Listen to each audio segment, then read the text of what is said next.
तो गाइस ये देख रहे हैं, ये सब टिकड़ियाँ खड़ी हो रही है। इसका मतलब है कि भाई सब में उल्टा बॉटम आने वाला है। बोले तो भाई कप का उल्टा पींदा, और अगर उल्टा आएगा तो आपको पता है भाई चाय तो निकलेगी। चाय निकलेगा तो भाई माल बिकेगा कैसे, इसलिए भाई सही तो करना ही पड़ेगा। ये देखो भाई, इसमें 17-19 का पाना लगता है भाई। जब तक हम सही करते हैं, जब तक आप भी साथ निभाइए यार। साथ भाई दिल से निभाना चाहिए यार, क्योंकि आप दिमाग लगाओगे तो सिर्फ लाइक करके निकल जाओगे यार।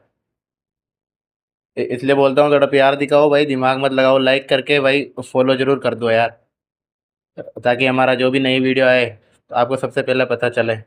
और सही बताऊँ ना भाई, तो अभी हमने शुरू किया है तो भाई ये सपोर्ट करने का सही टाइम यही है। ठीक है भाई, ये सपोर्ट सपोर्ट टाइम से टाइम आना चाहिए यार। तभी तो भाई हम वीडियो बना पाएंगे आपके लिए अच्छी अच्छी।